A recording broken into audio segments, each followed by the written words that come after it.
What if your partner turns around? If I turn to my partner, I say, babe, Ramit told me to go get a prenup. Yeah. And she goes, absolutely not. Well, that's not a good introduction. I wouldn't say that. Although I don't mind if you throw me under the bus. Oh, this guy, Ramit, he said this thing. Fine. How to bring it up is an art.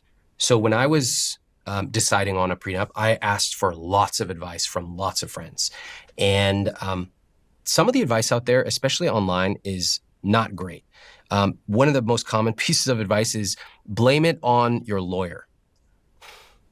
I'm like, get real. You're about to build a life with your partner, and you can't be honest about this thing. This, in the grand scheme, is a minor topic. So I'll tell you exactly what I said to my wife.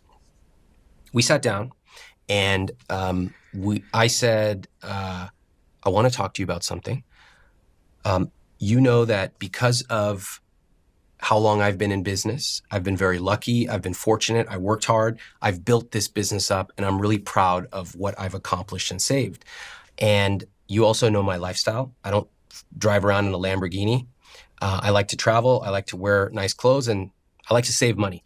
And it's important to me that as we are getting closer in our relationship to getting married, that we talk about a prenup.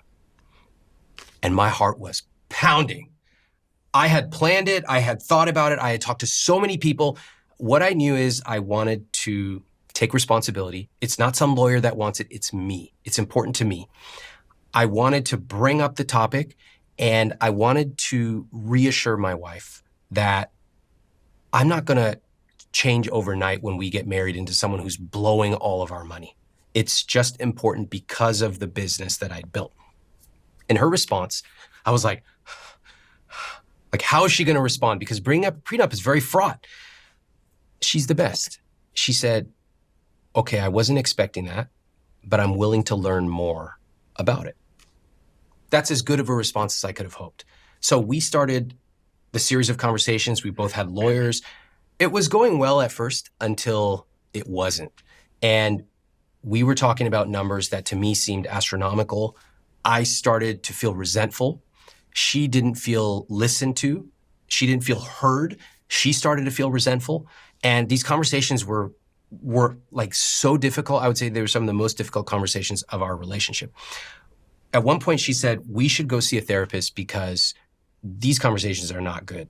And I was like, you're right. So we went to see a therapist. We sat in that therapist's office. I still remember. Therapist asked us a bunch of questions, including, how do you see money? And she turned to me. I was like, how do I see money? Growth.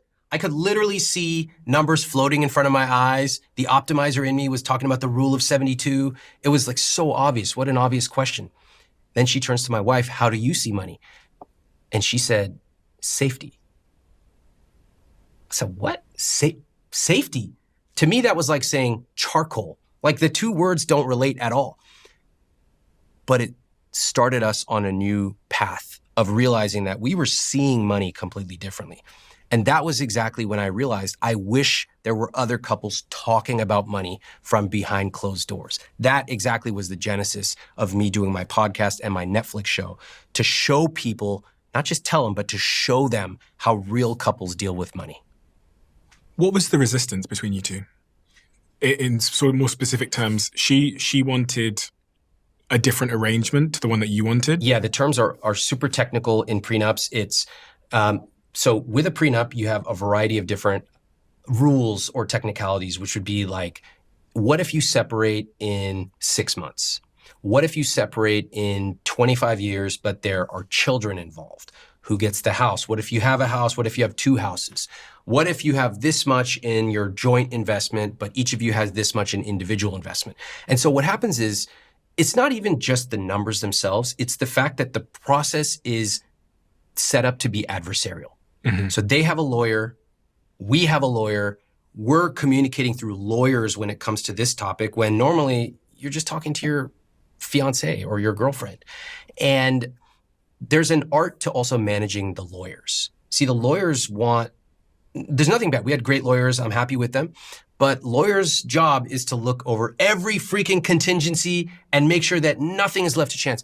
And I think a good reminder for anyone considering a prenup is to remember, you manage your lawyers, and your job is to come to an agreement with your partner for the rest of your life. So sometimes you can be generous. You can be willing to let up on a few things here and there, as long as you are looking at the North Star. We're going to be together. We want these premarital assets to be protected. And in case something goes wrong, we both want to feel good about what the arrangement is.